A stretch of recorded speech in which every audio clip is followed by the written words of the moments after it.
Listo, ya estamos grabando.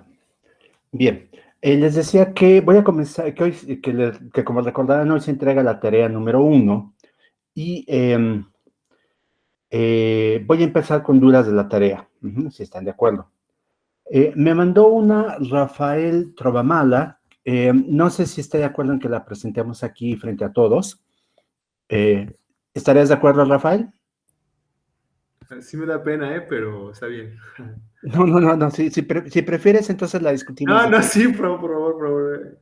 Sí, bueno, está bien, entonces vamos. Bien, Rafael está tratando de resolver el ejercicio 2, el del autómata, y me había enviado un dibujo de un autómata integrado, un mensaje. Ese no lo puedo presentar fácilmente, entonces lo vamos a pasar, pero el punto es que esa respuesta que enviaste, Rafael, no puede ser. El autómata tiene que tener varios estados, las transiciones no se ven definitivamente de ese tipo, ¿no? Entonces, ese no está. Voy a ver el que me mandaste ya en el archivo PDF. Nada más, denme un minuto para poderlo compartir.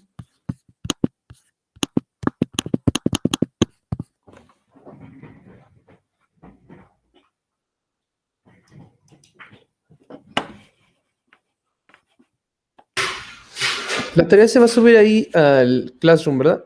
Exactamente. Al momento, porque aquí está. Bien. Voy a presentar esto. Sí, se va a subir a Classroom.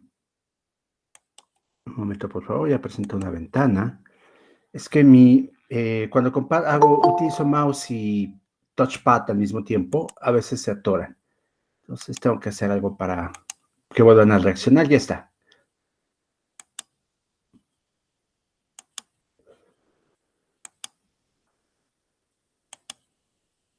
Ahora sí, todo el mundo está viendo la respuesta de Rafael, ¿no? Voy a pasarla rápidamente, la idea es que simplemente veamos cómo va, eso es lo que me imagino que quiere Rafael. Y digamos que a rasgos generales, sin entrar en el detalle de si es correcto o no, está contestando lo que tendría que contestar. Vean, aquí en A nos da una propuesta de cómo serían las transiciones. No digo que sea correcta o incorrecta, pero tiene que verse así.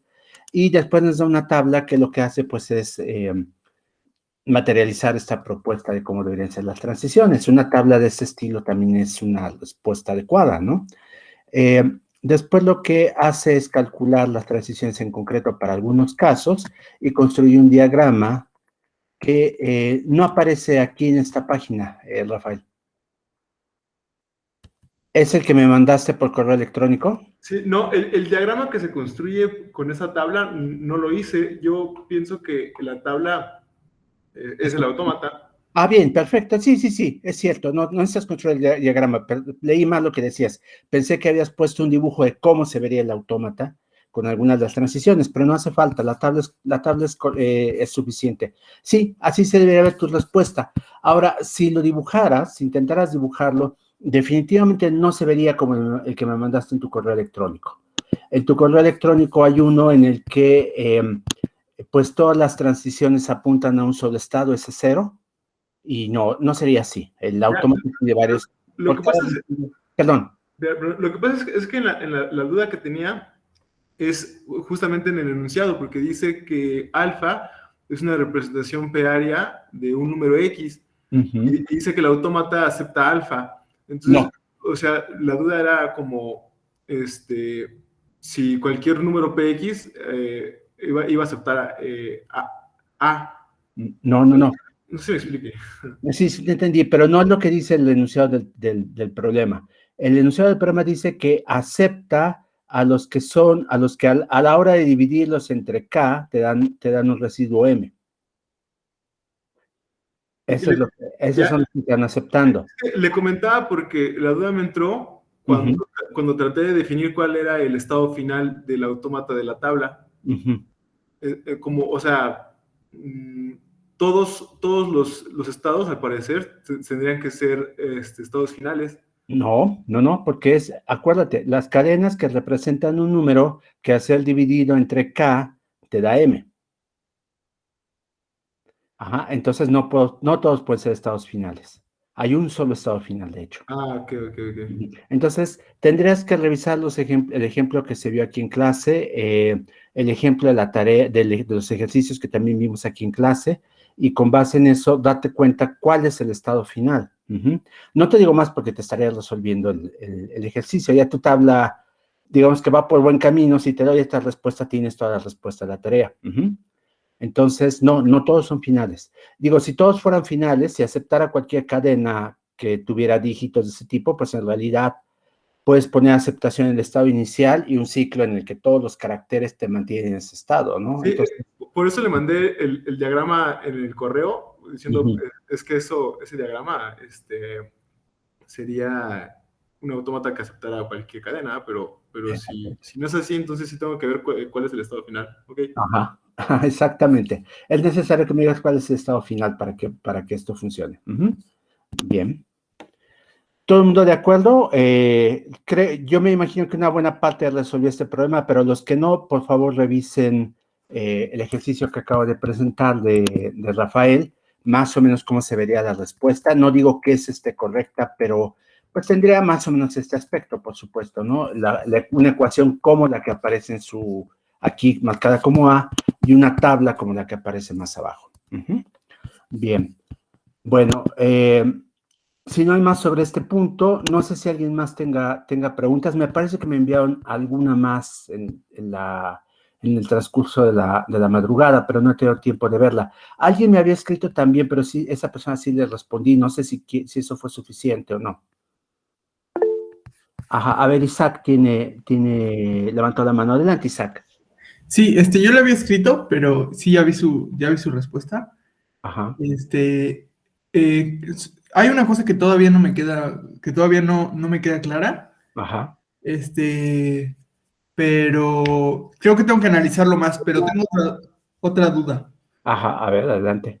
Sí, en el tema del lema de bombeo, Ajá, he visto otros libros como el de Zipser, ah, Theory of Computation o algo así, ujú, que dice que presenta el lema el teorema un poco distinto, sí, porque da una tercera propiedad además de las que nos da usted en el teorema, que ujú, es que hay una parte de la cadena ujú, cuya longitud está acotada por K, por el número de estados del autómata. ujú. A ver, déjame ver. No me acuerdo si yo lo tengo aquí o no, pero, a ver, tema del bombeo. Ajá, aquí estamos haciendo lo mismo, ¿te das cuenta? La cadena intermedia, bueno, pero tú dices que esa parte de la cadena está acotada por el número de estados, y aquí lo que tenemos es que el número de estados está acotado por esa cadena. Ajá. Exacto. Ah, bien, entonces déjame presentarlo. Déjame presentarlo. Ujú, Eh, gracias. ajá, y ahorita vemos por qué esto hace o no hace una diferencia. Ajá. Bien, entonces permítanme un momento, voy a dejar de presentar para cerrar el archivo que había puesto antes y voy a abrir las láminas. Y si me lo permites, voy a ver las dos preguntas que me habías hecho. Esta que acabas de hacer ahora, me Perfecto. habías enviado antes. Ajá.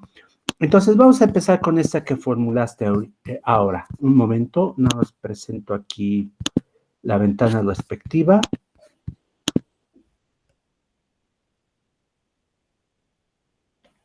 Ahí está, todo el mundo la ve bien, me parece, ¿no?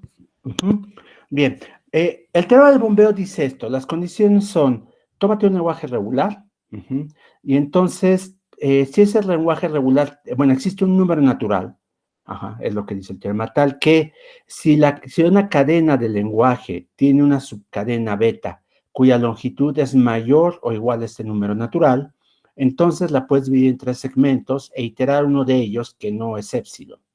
Es lo que te dice. Entonces, pues tenemos, en realidad bueno, son dos condiciones, que sea regular y que tenga al menos una cadena que rebasa esto. Hay que poner mucha atención porque el teorema puede ser verdadero por vacuidad. ¿Qué quiere decir con esto? Imagínense que aquí resulta que les doy un lenguaje regular, les doy un número natural, pero resulta que no hay ninguna cadena cuya longitud sea mayor o igual a ese número natural, ninguna cadena en el lenguaje. ¿Qué casos podrían ser así? lenguajes con un número finito de componentes, por ejemplo. Cuando tiene un número finito de cadenas en el lenguaje y no es difícil definir, uno piensa en expresión regular AB, por ejemplo, solo entra una cadena, la cadena AB, y por lo tanto, entonces, pues no vamos a poder encontrar una cadena que tenga más de longitud más que 2, a pesar de que este lenguaje podría ser reconocido por un autómata con más estados. Digo, hay un autómata con 2 estados que también lo reconoce, ¿no? Pero supónganse que fuera así, que les doy una cadena muy pequeña, y entonces no hay cadenas más grandes que esa, y por lo tanto no van a encontrar un segmento que tenga más que el número de estados de su autómata. En ese caso, vean cómo el teorema tiene esta formulación. Dice que existe esta cadena tal que pasa esto y además la cadena se puede subdividir y uno de los segmentos que no es épsilon se itera. Como esta es una conjunción, se dan cuenta, existe K y además beta es mayor que K y se puede subdividir. El momento en que no existe esta beta, que rebase la longitud de K, una conjunción se vuelve falsa cuando falla uno de los conjuntos. En este caso sería que hay esta beta cuya longitud es mayor que K. Y como pasa eso, en automático se vuelve falso este enunciado. Pero, dado que esta primera parte es falsa, como aquí tenemos un entonces, ¿se dan cuenta? Tenemos aquí un y aquí esta parte que estoy naranja es falsa, entonces esta conjunción completa es falsa, y entonces aquí tenemos un sí entonces. Cuando un condicional tiene un antecedente que es falso, ya no nos importa el valor de verdad del consecuente. Esta es una definición de lógica que lleva a que las cosas se cumplan por vacuidad, es decir, el antecedente es falso siempre, entonces no nos importa qué pase acá abajo. Ustedes no van a poder presentar esta cadena beta que cumpla con estas condiciones y entonces pues va a pasar lo que acabo de decir. El hecho de que esté formulado así significa que los lenguajes finitos en automático cumplen el teorema del bombeo porque no es posible bombear copias, ¿se dan cuenta? Esta formulación del Zipser probablemente está pensando en falsear las condiciones para que un lenguaje regular finito cumpla el teorema de una manera distinta como la planteé yo. Me gustaría ver la condición de cómo está formulada el Zipser, pero es muy probable que sea eso. Y por lo tanto lo que él hace es pedir que haya una cadena que sea mayor, cuya longitud sea mayor que, perdón, la cadena está acotada por K, es lo que dices, ¿no, Isaac? Sí. Ajá, es muy probable que sea así lo que está pasando, que está pidiendo que hay una cadena adentro que nos obliga a hacer esto y como esa condición no se va a cumplir, entonces pues pasa lo que viene aquí. Es una cuestión de formulación. Si quieres, envíame una fotografía de la página del libro o si lo tienes en PDF, envíame esa página y yo lo reviso y vemos de qué se trata, pero es probable que haya una diferencia en ese sentido. Otros libros, por cierto, y ya que estamos hablando de diferencias, plantean el tema del bombeo para lenguajes regulares de manera ligeramente distinta. Aquí, en lugar de hablar de esta beta y después dividir la beta en 3 segmentos e iterar solo uno de ellos, de entrada establecen que beta no puede ser épsilon y lo que hacen es iterar beta. Se dan cuenta que en la formulación que yo estoy presentando, en realidad no decimos nada sobre eta y pi. Lo que nos interesa es que eta no sea, zeta no sea vacía. Entonces, si ese es el caso, uno podrá formular el teorema exactamente como está aquí arriba, hablando de esta beta, después pedir que beta no sea épsilon, aquí directamente, e iterar beta, y olvidarse de eta y de phi. Y el teorema nos estará diciendo lo mismo. Entonces, es otra formulación del teorema en el que pues, se prescinde de esta subdivisión más fina que hago aquí. ¿Por qué hago esta subdivisión y por qué la presenta Cousin? Nuevamente es una cuestión de cómo expresar la misma idea. Cousin lo hace así porque la formulación del teorema del bombeo para lenguajes independientes del contexto, la siguiente categoría de lenguajes que vamos a ver, resulta que ahí sí necesitamos subdividir la cadena porque hay 2 segmentos que se iteran, no nada más uno. Y entonces nos conviene dividir de una manera más fina esta cadena beta. Por esas razones que está formulado así, para que se vea la analogía con el teorema del bombeo para lenguajes independientes del contexto. Pero es algo opcional. Entonces se van a encontrar libros en los que directamente se habla de que beta es la que es iterada y libros en los que se hace esta definición. Yo lo que les diré es revisen la definición y si ustedes encuentran que un lenguaje puede cumplir una versión del teorema del bombeo y no la otra, siendo regular, entonces hay un problema con la definición o hay un problema como está expresada en el libro en cuestión. Pero si no, es simplemente pues una forma distinta, ¿no? Es como cuando hablamos en español que tiene mucha flexibilidad en el orden de los elementos de una oración, que a veces pone primero el objeto directo y a veces el sujeto, porque quiere llamar la atención a uno al objeto directo, ¿no?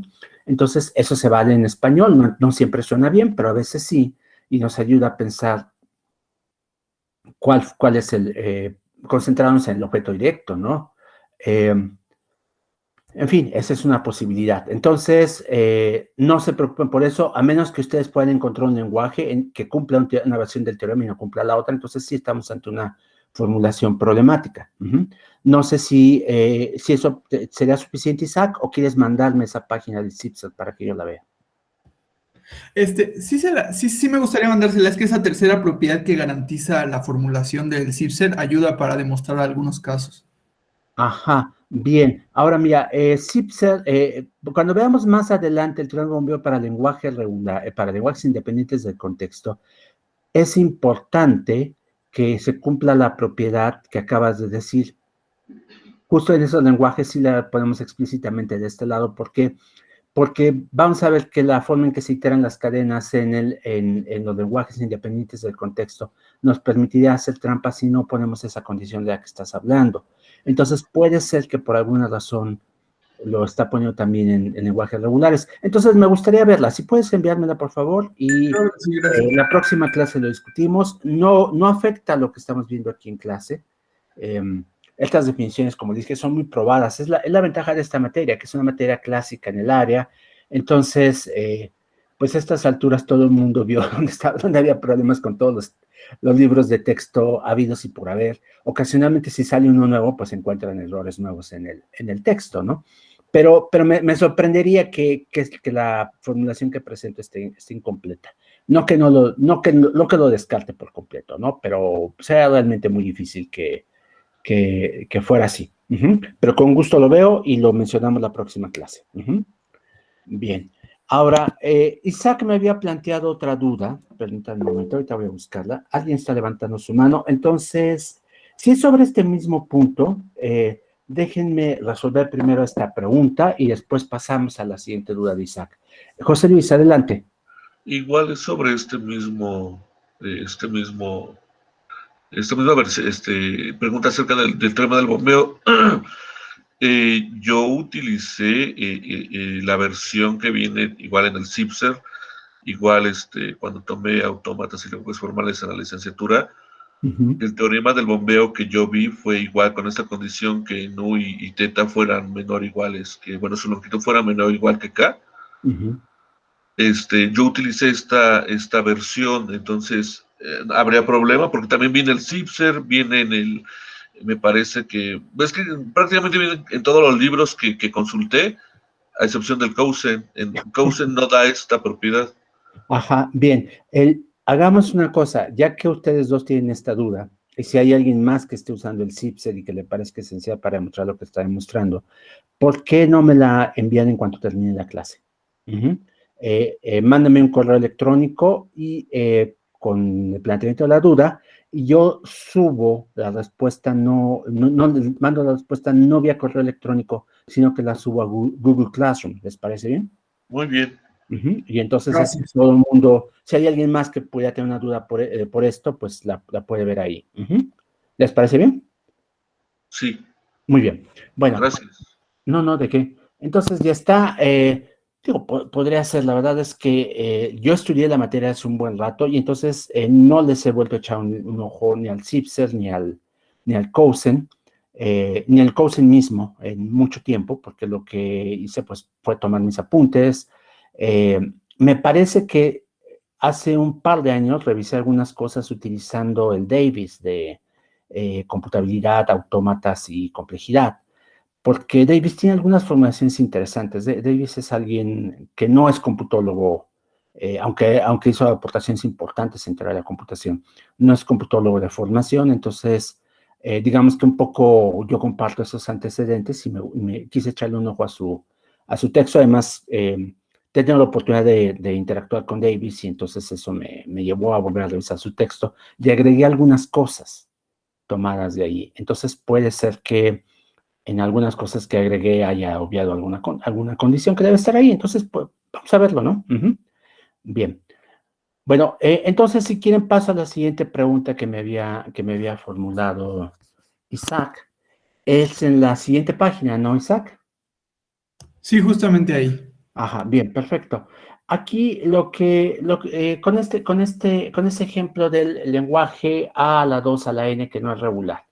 Vean cómo lo que yo hice fue suponer que toma una cadena que esté en este lenguaje, asumir nuevamente jugando este juego con el demonio de que el lenguaje es regular, y por lo tanto, pues lo que me dice el teorema, debe existir este segmento intermedio Z, que es posible iterar una y otra vez para y mantenernos dentro del lenguaje. Entonces, lo que tenemos es que Z tiene que ser distinto de epsilon, por supuesto. Entonces, cuando yo hago la iteración, no importa cómo dividan ustedes el segmento, acuérdense que la suma de caracteres tiene que darles A a la 2 a la N para algún número natural. En el momento en que toman un segmento interior y lo multiplican por cualquier número natural arbitrario, pues se van a salir de las potencias de 2. Supónganse ustedes que todas las demás cadenas que están aquí, todas las demás cadenas, en realidad son epsilon. Nada nos lo impediría, que la única que no es epsilon es z, que es a lo que nos obliga el teorema. Entonces, al multiplicarla por un número impar, digamos, pues automáticamente tenemos algo que no puede ser una potencia de 2. Si por el contrario, todas estas son algo distinto a epsilon, entonces lo que vamos a tener es, digamos que su longitud de todas ellas les da un valor, llamémoslo P, y la longitud de Z es otro valor Q, entonces P más Q es una potencia de 2, y ninguno de los dos, ni P ni Q es 0. Entonces, en el momento en que ustedes toman digamos, a Q, que es la longitud de Z, si este número es impar, entonces al multiplicarlo por número impar les da otro impar. Entonces un impar sumado a otro impar les da, bueno, se les da un par, pero más bien lo multiplican por un par, entonces les da un par sumado a un impar y están fuera. Y si por el contrario suponen ustedes que los dos son pares, entonces ahí el punto es que nuevamente si multiplican uno de los pares por un número impar, van a tener algo que no es una potencia de 2. Entonces, esto no puede ser una potencia de 2. Isaac me había dicho que a él le parece que el teorema debería formularse de otra manera. Y la primera, la formulación que propones, Isaac, si no me equivoco, es, por un lado, supones que decir que alfa, eta, zeta, phi, gamma están en el lenguaje, ¿no? Sin la I. Creo que yo me refería solamente a que A a la 2M ahorita es una cosa, está fijo porque ya fijamos M. Entonces aquí simplemente estamos diciendo que un número una cadena A a la 2M es igual a varias cadenas al mismo tiempo con M fija. Ese era mi punto. Sí, claro. Eso ahorita les decimos, tómate una que sabes que está ahí. Ajá, entonces M está fijo. Y esa cadena la puedes subdividir en segmentos. Uno de ellos es Z. Ahora, ya que tienes eso, el punto es que puedes repetir Z cuantas veces quieras, y esto lo estás diciendo con esto. Entonces, para algunas repeticiones de Z, podría ser que, por ejemplo, Z a la 4, el resultado te vuelva a dar una potencia de 2. Pero si Z a la 4 te da una potencia de 2, Z a la 5 no te da una potencia de 2. Ese es el punto. No hay un número que tenga esta propiedad, que te dé una potencia de 2 cuando lo multiplicas por 4 y te sigue dando una potencia de 2 cuando lo multiplicas por 5, ¿te das cuenta? Ese es el punto, que aquí estamos iterando esto. La M, como dices, se fija acá arriba. Tienes el número de estados, está fijo, Dice sea m tal que pasa esto, lo único que te interesa es que el valor de 2 a la m sea estrictamente mayor que k, ajá, y entonces a partir de eso ya tienes esto, es y la que estamos modificando más adelante. Entonces podría ser que en algunas iteraciones de z obtengas otra potencia de 2 y por lo tanto la cadena resultante sigue estando en el lenguaje, pero en otras iteraciones de z no te va a dar una potencia de 2 y aquí la obligación es que para cualquier número con el que iteres z vas a seguir teniendo una potencia de 2. Es que la parte del pertenece ahí no tengo duda. De lo que simplemente decía yo es que la longitud de la cadena de hasta la izquierda está fija y sin embargo lo igualamos a algo cuya longitud está variando para cada número natural. Bueno, es que precisamente es eso. El teorema te dice, esta está aquí, y si esta está aquí, estas otras que tienen otra longitud también tienen que estar. Eso es lo que te dice el teorema. Ok. Ya viste, ese es el punto. Por esa razón es que partimos de una donde m está fija, pero el que podamos iterar z nos saca de esa cadena, y lo que nosotros queremos demostrar es que a la hora de iterar z, de bombear más copias de z, vamos a terminar con algo que no es una potencia de 2. Obviamente no va a ser la potencia original. Eso lo sabemos desde ahora, porque pues z no es épsilon. Pero el punto es que podría ser que aún así, por alguna propiedad rara de los números naturales, seguimos en un ciclo que siempre nos da potencia de 2. Pero aquí esta expresión pues nos muestra claramente que eso no puede ser posible, ¿no? Y en esa expresión de abajo dijo que si una parte es par, la de la suma sin contar a z es par y z es par, basta con ponerle ahí un 3, pero por ejemplo, si fueran 2 más 3 por 2, eso sería 8. Claro, pero si después lo cambias por otro número, ya no te va a dar el resultado, ¿te das cuenta? Ok. Ajá, porque es para cualquier i. Entonces, puede ser que con uno sí te dé, pero varíalo entonces y ya no te da. Ok, perfecto. Gracias. No, ¿de qué? ¿Otra duda sobre este punto? ¿No? Bien. ¿Alguna duda sobre el resto de la tarea? Acuérdense que se entrega hoy. Por cierto, les menciono algo. Es probable que yo no podamos ni Vladimir y yo cumplir con la fecha de entrega de la tarea. Mi idea era entregárselas calificada para la próxima semana y hacer la réplica el miércoles, ¿se acuerdan? Hubo un imprevisto importante y no va a ser posible. No sé exactamente cuándo puede entregárselas, me da mucha pena. Yo tengo la política de no avanzar mucho en un curso sin que ustedes sepan cuál es su evaluación de la parte que ya transcurrió, pero esto escapa completamente a mi control, entonces no puedo garantizarles que esté lista para el lunes de la próxima semana. Yo ofrezco una disculpa por eso. Pero eso sí, la tenemos que entregar hoy. Voy a empezar a calificar hoy probablemente, pero no sé si pueda tener listo todo para el lunes. Bien. Ahora sí, regreso al punto. ¿Dudas sobre el resto de la tarea? Una duda, profesor. La subimos la tarea en donde expuso el asignamiento de... La asignación de tarea, sí. Asignación, ajá. Esa no tiene fecha de entrega, ¿verdad? ¿No la puse? Discúlpeme. Bueno, pues la pongo ahora mismo, porque si la fecha de entrega es hoy, vamos a ponerla para mañana. A ver, permítanme un momento, me voy a cambiar ahí a esto. Vamos a ponerla para mañana a las 7 de la mañana, ¿les parece bien? Entonces, yo no les recomiendo que se desvelen terminándola, pero bueno, vamos a hacerlo.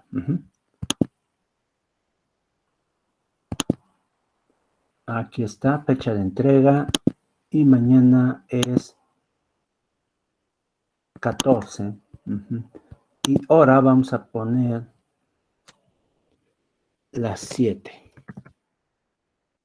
Bien. Ya está. Bien.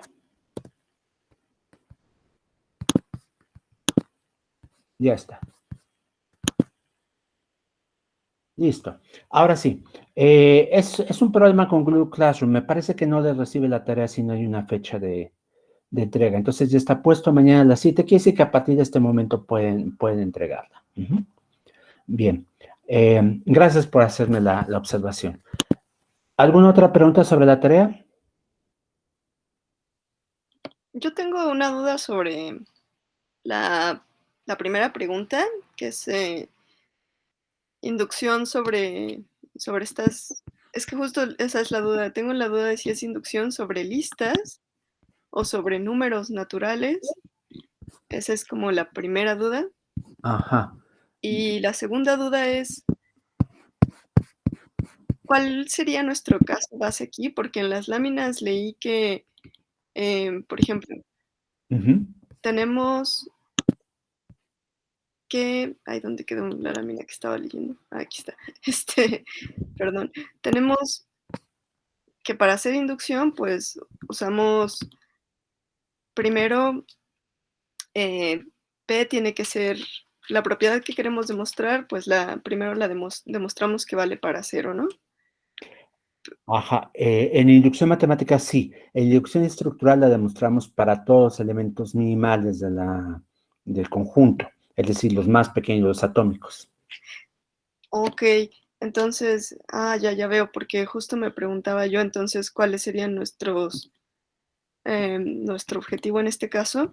Si nosotros lo que queremos es demostrar que la propiedad, sí, justo, demostrar por inducción que 2 por suma es igual al... Les pongo el ejercicio en la pantalla y así va a ser tal vez sea más fácil verlo. Dame un minuto, ya abrí el archivo. Sí, creo que ya. Ya lo estoy viendo. Ajá, bien, perfecto. Ajá.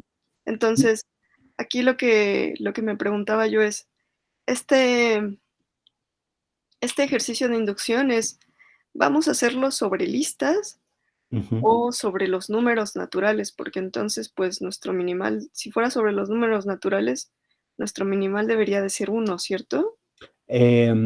No, debería ser 0. ¿0 también? Si fuera sobre los números naturales, debería ser 0, pero no es sobre números naturales, es sobre listas. Ajá. Entonces, la propiedad la demuestras primero de la lista vacía. Ajá. Y después lo que haces es demostrar que si se cumple para una lista arbitraria, por hipótesis inductiva, entonces cuando le agregas un elemento a esa lista, se sigue cumpliendo la propiedad. Ok, perfecto, sí. Yo decía, bueno, sobre el número, sobre listas, ok. Y otra duda sobre esta función, que son 4 puntitos. Ajá. Sí. Esta función 4 puntitos lo que hace es que tenemos una lista y tenemos un número natural. ¿Qué es? De números... Un número natural arbitrario que tú quieras. Aquí le estoy llamando n. Ajá. Y tienes una lista de n1 hasta nm. Y la función lo que hace es tomar los argumentos, nada más que en lugar de escribirse con paréntesis, suele escribirse así. El n va al frente, vienen los 4 puntitos, después viene tu lista, y entonces lo que obtienes acá de este lado es este número. Ese es un resabio de una presentación anterior en la que yo ocupaba ML, no Haskell, para presentar esto.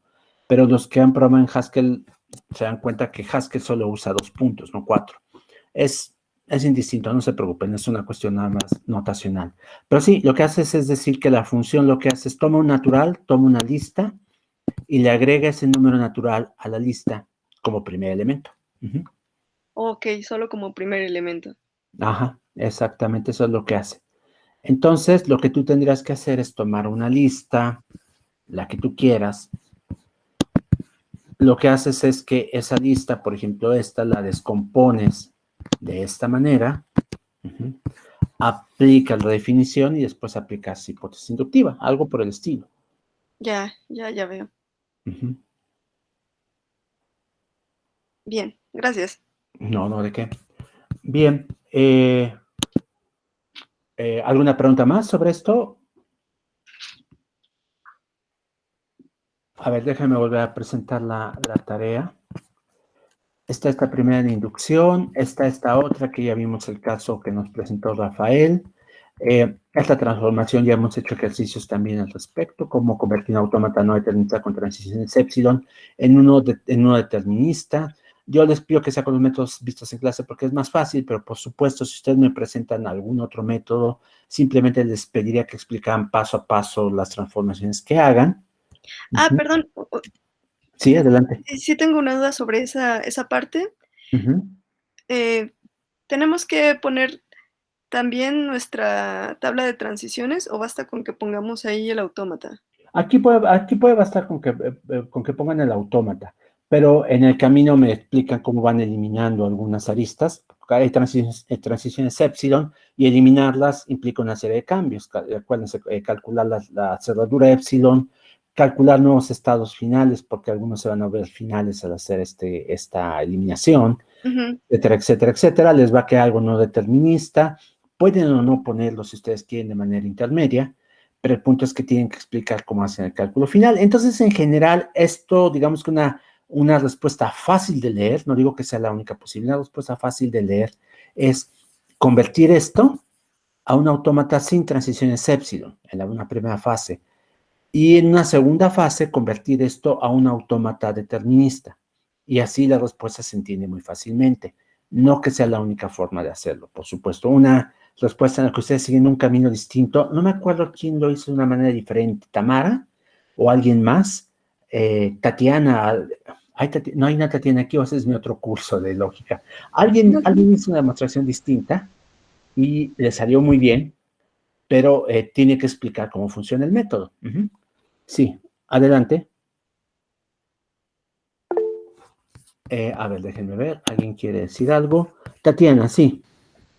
Sí, yo tengo una pregunta de la pregunta número 4, que es una expresión regular para, que tiene un número, alfa tiene un número par de A o un número impar de B. Sí. Adelante. Mi pregunta es, ¿ese O es uno inclusivo o exclusivo? Es decir, ¿se puede aceptar un número par de As a la vez que un número impar de Bs? ¿O solamente tiene que aceptar si es un caso o si es el otro? Ajá, mira, acá es una pregunta que ya me habían hecho antes, y eso significa que es algo que a lo mejor habría que aclarar un poco más. En general, cuando estamos haciendo formulaciones en matemáticas y aparece un O, es un O inclusivo. Eso quiere decir que puede cumplir las dos condiciones la cadena. Puede tener un número par de As y un número impar de Bs, o puede cumplir solo una de las dos condiciones. Nuevamente, en general, cuando están haciendo una formulación matemática de este tipo, si ustedes quieren que sea un O exclusivo, se suele decir cumple la condición A o cumple la condición B, pero no ambas a la vez.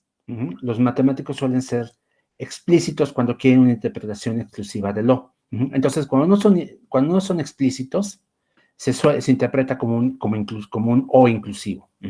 Entonces, en este caso es inclusivo. Si tú quisieras hacerlo exclusivo, es posible, pero cuesta más trabajo. Esto que les estoy pidiendo sería bastante más difícil de hacer, porque se acuerdan que justo ¿qué es lo que tendríamos que tener aquí? Tendríamos que tener que estamos pidiendo la intersección de dos lenguajes, perdón, no la intersección. Tendremos que tener aquí una exclusividad, y eso no es fácil de representar porque es una negación, y las negaciones son muy difíciles de representar con expresiones regulares. Es posible, pero el camino que presenté aquí en clase implica generar el autómata respectivo, invertir ese autómata, y entonces ya tienes la negación. Y eso es un camino largo. Ya que tienes la negación, el autómata que generaste lo vuelves a regresar a expresión regular. Entonces es complicado. Es mucho más fácil resolverlo de manera inclusiva, y es lo que dice el enunciado. Entonces, para cualquier otra pregunta futura, si yo quisiera una interpretación exclusiva, voy a ser explícito, voy a decir o la condición A o la condición B, pero no ambas. No sé si queda clara tu pregunta. Sí, muchas gracias. Y tengo otra duda de la pregunta 1. A ver, regreso yo. Para hacer el paso inductivo, podemos empezar de lo que queremos probar y luego, aplicando las propiedades, reducirlo a la hipótesis inductiva, y como la hipótesis inductiva es verdadera por hipótesis, con eso se prueba o necesariamente tenemos que construir a partir de, digamos, de la hipótesis inductiva, construir la solución, digamos, para n+1 y así probarla? Eso depende. Mira, o sea, en principio sí se puede, y creo que en este caso se puede sin problemas, pero no necesariamente en todos. Cuando tú, vamos a pensar estrictamente en justificación de pasos, no en otra cosa. Cuando tú empiezas por el final, si hay sí, solo sí, entonces tú puedes, el orden es indiferente, si empiezas por el principio o si empiezas por el final. En este caso en particular, así a simple vista te diría, todas las ecuaciones que vas a poner, todos los pasos deductivos que vas a hacer son sí y solo sí, y entonces por supuesto tú podrías empezar del final, de lo que quieres, y vas reduciendo todo hasta que tienes un caso en el que se exhibe la presencia de hipótesis inductiva, y como dices, como sabemos que esto se cumple por hipótesis inductiva, aquí termino. Eso puede ser. Si a alguien le es más fácil seguir el otro orden, lo puede seguir. Pero en algunas demostraciones hay pasos en los que no tienes un sí, solo sí, sino un sí, entonces. Esos pasos no se pueden invertir. Okay. Ajá, entonces revisa tu demostración, ve si tienes sí, solo sí en todos los pasos, y entonces no hay ningún problema si empiezas al final, por el final. Ahora, eso es en términos de justificación. Esto sería de interés para mis alumnos del curso que sigue, que es el de lógica, que son filósofos de la ciencia. Digamos que el contexto de justificación para Nancy es de ese grupo, entonces a lo mejor sabe lo que seguramente sabe lo que estoy hablando. El contexto de justificación es ese. Tú tienes que exhibir una razón y hacer inferencias a partir de esa razón que estás presentando. Y tiene que ser en ese orden, a menos que haya sí, solo sí. Pero en términos heurísticos de cómo se les ocurre a ustedes la solución, es posible hacerlo al revés. Muchas veces uno empieza por imaginarse a dónde quiere llegar y reconstruye a partir de ahí los pasos que deberían venir antes. Ajá. Cuando esos pasos incluyen solo inferencias del tipo sí, solo sí, tal y como lo reconstruyeron, queda perfecto. Cuando hay inferencias del tipo sí, entonces, tienen que probablemente justificar por qué están invirtiendo el paso. Uh-huh. Entonces, en términos de cómo llegan ustedes a la solución, puede ser empezando por el final. Yo suelo hacerlo así, empiezo por el final, y lo que hago es construir la justificación llenando los pasos intermedios. Si a ustedes se les facilita eso, está bien, pero les digo, en la presentación que ustedes entregan, la justificación siempre va de arriba a abajo y solo se puede invertir el orden si hay estos sí, solo sí. No sé si eso contesta completamente tu duda. Sí, creo que sí. Muchas gracias. Bien, perfecto. Entonces, ¿alguna otra pregunta? Ajá. A ver, adelante. Diego. Hola, sí, bueno, tengo una duda ahorita que mencionó en el ejercicio número 4 sobre negar lo que es la expresión regular. Bueno, me surgió, por ejemplo, generar un lenguaje que queremos que no acepte y luego ese autómata lo pasamos a la expresión regular y al negarlo, ¿podría ser una solución válida? Depende de lo que te esté pidiendo. Si te estoy diciendo, a ver, mira, tienes esta expresión regular, quiero que me definas, que me des un autómata que no hace, que acepte el complemento del lenguaje generado por esta expresión regular, entonces eso bastaría. Tú lo que haces es generar un autómata que acepte la expresión regular y después construyes el autómata complemento, que ya vimos cómo se hace, y dices, esta es la solución. Si en cambio te pido una expresión regular que genere el lenguaje que niega alguna condición formulada en abstracto, como está conceptualmente, te digo, a ver, quiero el lenguaje que acepte las cadenas que no tienen un número par de as, entonces ahí el camino es más complicado, porque te estoy pidiendo la expresión regular. ¿Qué harías? Construir la expresión regular que acepte, que genere el lenguaje que tiene cadenas con número par de as, construirse el autómata a partir de esa expresión regular. Digo, no es el único camino, por supuesto, pero es el camino, vamos, que seguiría los pasos de las láminas. Y ya que tienes ese autómata, lo inviertes y después lo regresas a expresión regular, porque yo te estoy pidiendo una expresión regular. Pero si a mí lo único que me interesa es que me des un mecanismo para reconocer o encontrar correspondencias entre patrones o lo que sea, entonces tú eres libre de elegir lo que quieras y probablemente te podrás quedar con el autómata complemento. Ok, muchas gracias. Bien, pero las expresiones regulares tiene esa limitación. El dar una expresión regular que sea la negación de alguna idea puede ser complicado. Ajá, mientras que ese problema no existe con patrones o con autómatas. Bien, ¿alguna duda más?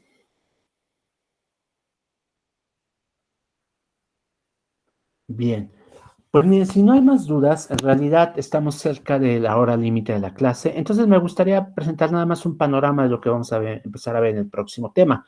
Como les dije, vamos a buen ritmo. No tengo el calendario oficial a la mano, o déjenme consultarlo porque sí sería importante que lo viéramos. Me parece que no hay clase este miércoles. Entonces estaremos comenzando con el nuevo tema hasta la próxima semana. A ver. Semestral 2022-1. A ver, ¿alguien está levantando la mano? Ajá, José Luis. Yo, profesor, gracias. Acabo de enviarle ya el correo que nos indicó con las 4 bibliografías que utilicé, además del Coursera, y con el lema del bombeo, las formulaciones del lema del bombeo. Ahí le indico el libro y el autor. Ajá. Déjame ver, a lo mejor podríamos ver entonces de una vez en los minutos que quedan, en lugar de que dé el panorama, ¿no? Sí, antes de hacerlo, entonces nada más déjenme decirles, sí, efectivamente este miércoles no hay clase y quiere decir que el próximo tema lo comenzamos el lunes. Si por alguna razón inesperada también, así como la que ya se presentó, resulta que sí podemos entregar calificaciones para el lunes, entonces seguimos con el calendario que les había dicho. El lunes les hacemos llegar sus tareas y el miércoles sería calificadas y el miércoles sería la réplica. Bien, ahora sí, entonces dices que lo mandaste por correo electrónico. Déjame ver. Sí, profesor. Ajá, un momento. No me ha llegado. Ahí está. Lema del bombeo. A ver si es posible presentarlo. Creo que sí puedo. Déjenme cambiar el estilo de presentación.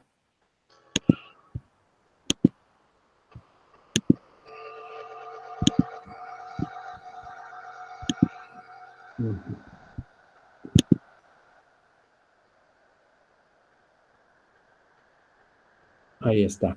Todo el mundo ve aquí que dice teorema 1.7, pumping lemma. If A is a regular language, then there is a number P, the pumping length, where if S is a string in A of length at least P, esa es la condición que tengo, then S may be divided into 3 pieces, igual que lo estoy haciendo yo, X, Y, Z, satisfying the following condition. For each I, X, Y, Z is an A, the length of Y is greater than 0, and the length of X, Y combined is less than P.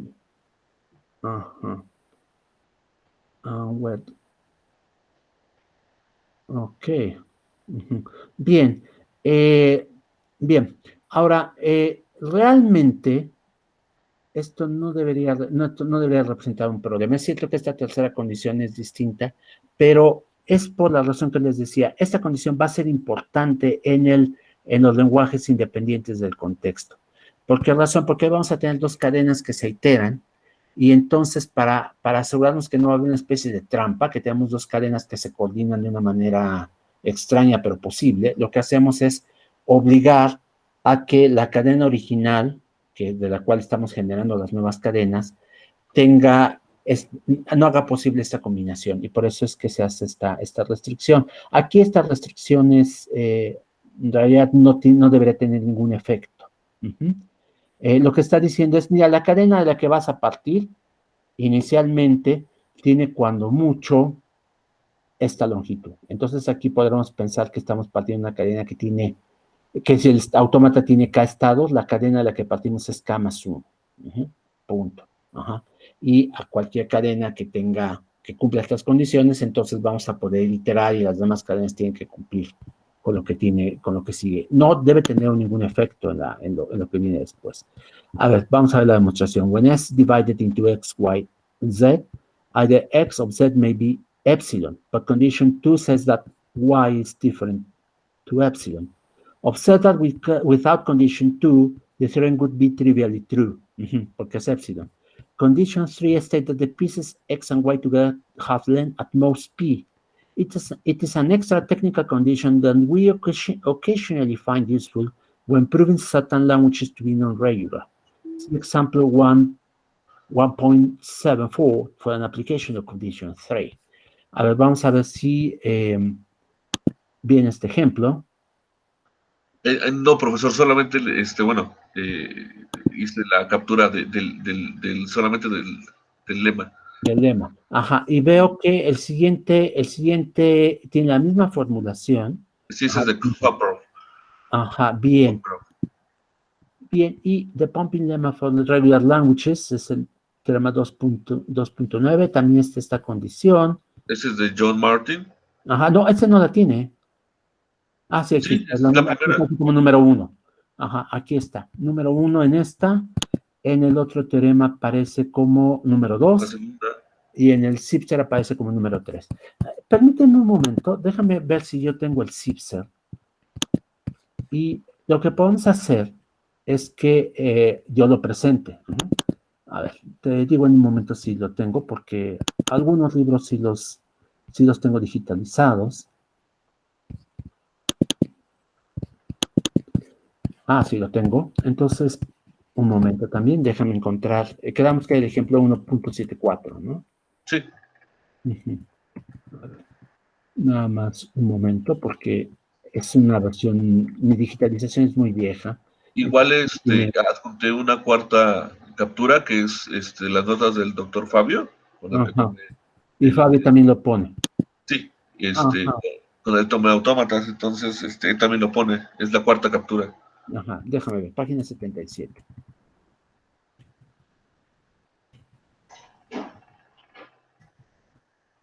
Momento.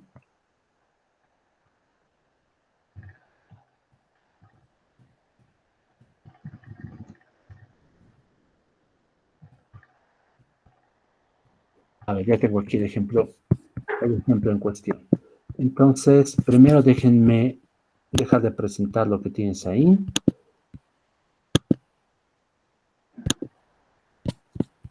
Aquí está el Zipser.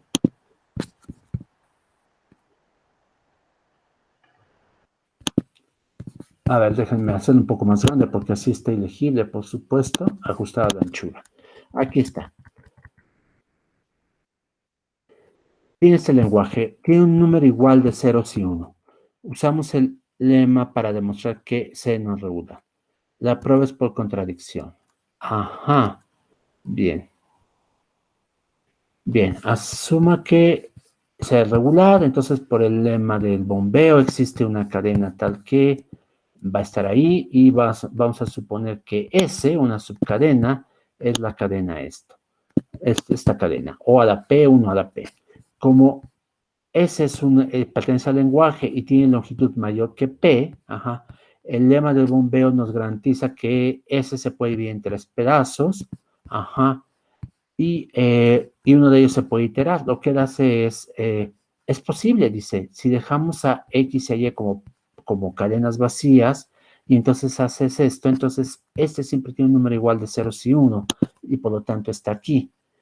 Dice, entonces puede ser que sí, podría ser que sí, y lo que hace él es utilizar la condición 3 para demostrar que esto no es el caso. Bien. Entonces, en su demostración es necesario tener la condición 3. Ahora, ¿recuerdan que nosotros hicimos de una manera distinta? Lo que hicimos con es nada más que en lugar de usar ceros y unos, usamos A y B. Y la demostración del Cousin lo que hace es una demostración indirecta. Lo que hace es tomar un lenguaje regular, que sería en este caso 0 estrella y estrella. lo intersecta con el lenguaje que es mismo número de As y mismo número de ceros y mismo número de unos, ajá, y eso nos da un lenguaje que ya demostró anteriormente que no está aquí. Entonces su demostración también funciona. Ese es el punto. Ajá. Entonces, yo creo que esta condición no es necesaria. Que es posible encontrar una forma distinta de demostrar esto. Bueno, no solo es posible, ahí ya la tenemos nosotros en las notas, cambien a 0 por A y a 1 por B, y se puede demostrar sin esta tercera condición. Ahora, Zipf encontró una forma directa, sin necesidad de recurrir a esa intersección de dos lenguajes, para demostrar que esto es regular, agregando esta condición. Entonces, pues, la pregunta es, ¿siempre se puede hacer esto o no se puede hacer esto? La respuesta que yo tengo es que debe poderse siempre, porque la formulación que presentamos del teorema es una formulación sensata, está bien definido, demostramos que funciona y pues ya está. Pero aquí esta condición adicional nos está permitiendo demostrar las cosas de una manera más sencilla.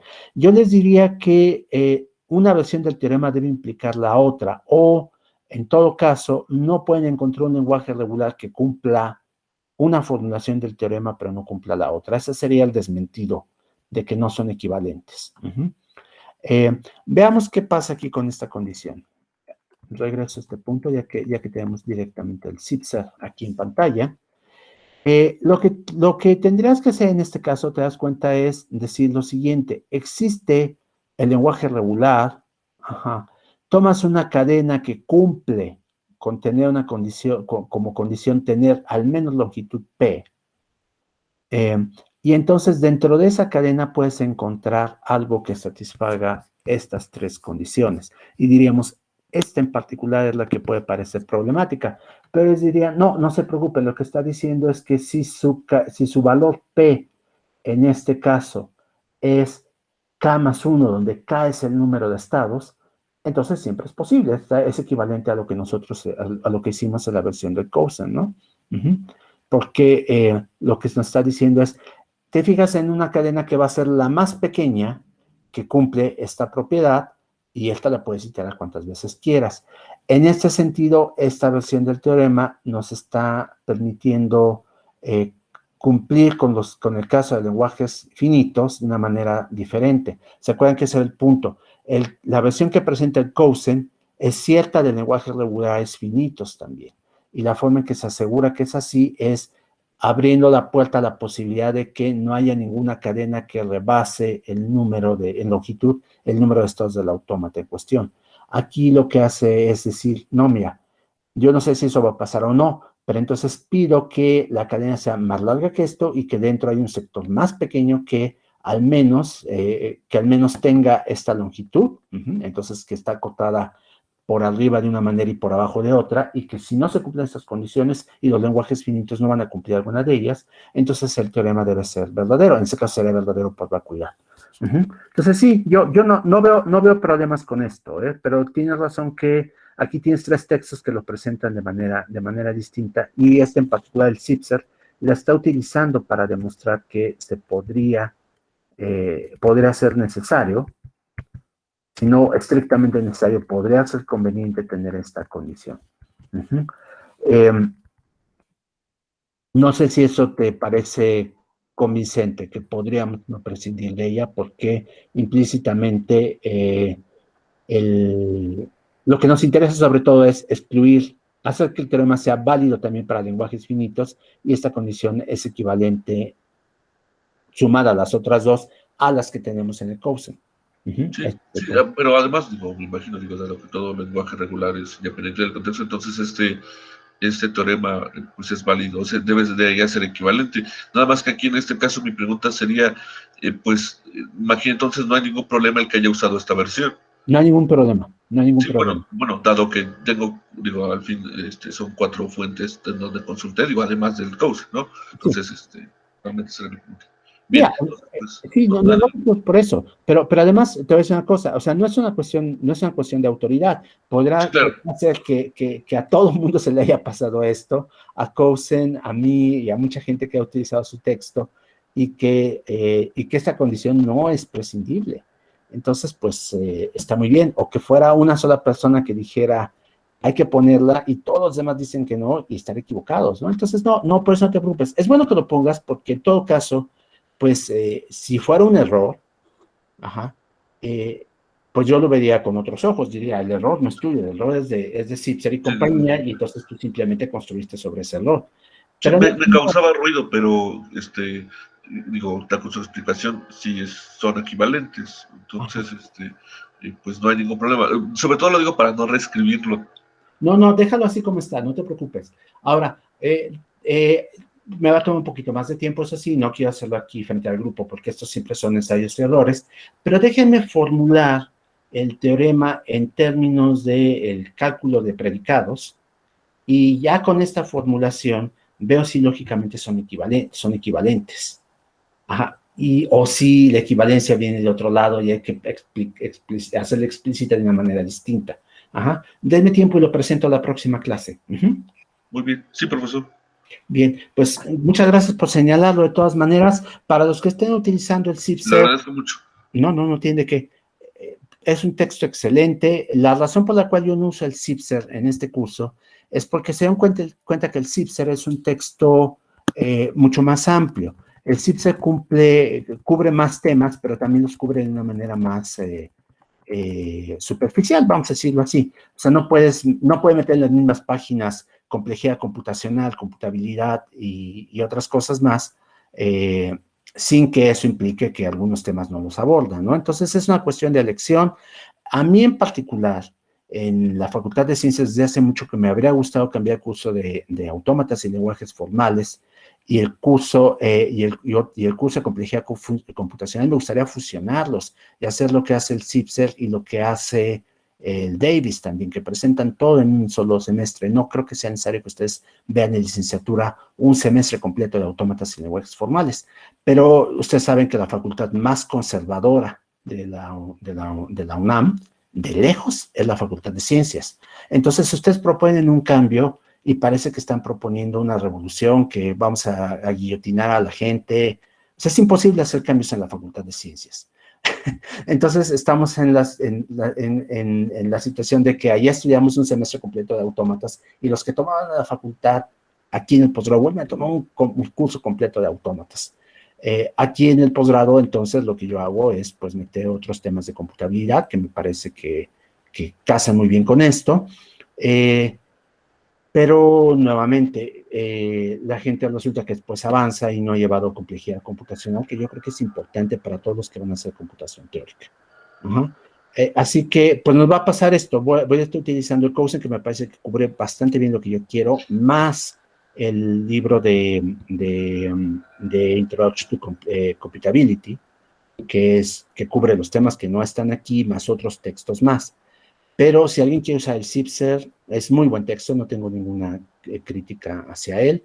Y todos los demás que mencionaste seguramente están bien. Y Fabio, pues Fabio debe estar bien, no conozco su texto, pero digamos que mi confianza en Fabio es muy amplia. Adelante. Son sus notas de clase. Son sus notas de clase, sí, pero yo tengo mucha confianza en Fabio. Entonces, hemos preparado exámenes extraordinarios juntos sobre la materia, y Fabio, espero que tenga la misma confianza en mí. Seguramente sí. En alguna ocasión, cuando le consulté ciertas cosas, lo mencionó como referencia. Entonces, pues... Bueno, podríamos estar equivocados los dos, por supuesto. Espero que no. Bien. Bueno, pues, si les parece, entonces terminamos con esto. Muchas gracias por señalarlo. Entonces, la próxima clase veo si puedo encontrar esta formulación que demuestre la equivalencia de los dos teoremas, y por lo pronto seguimos. Rafael, adelante. Gracias, profe.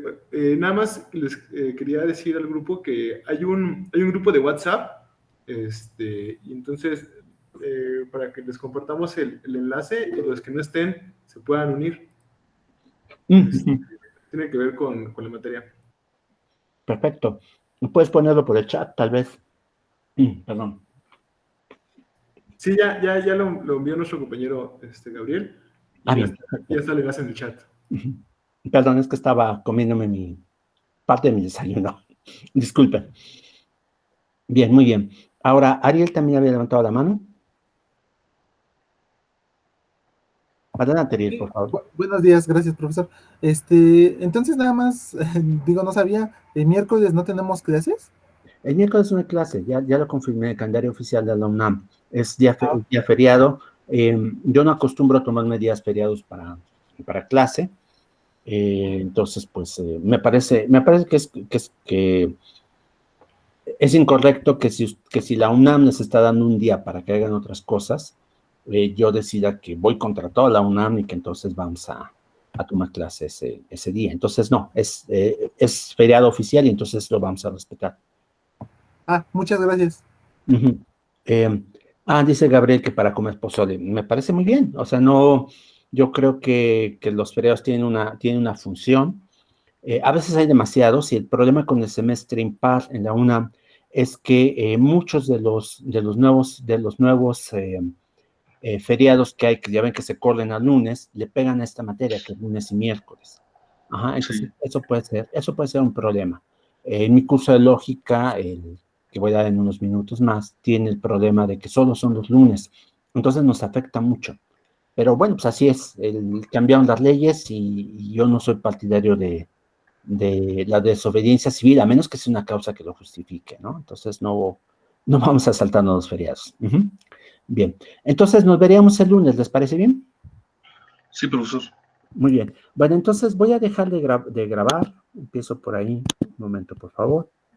Y pues ahora sí me despido. Pues disfruten el puente. Son 2 días sin clases, lunes, miércoles y jueves. Y nosotros nos veríamos entonces el lunes. Uh-huh. Hasta luego. Hasta luego, profesor. Nuevamente, muchas gracias. Muchas gracias. Gracias, hasta luego. Gracias, hasta luego.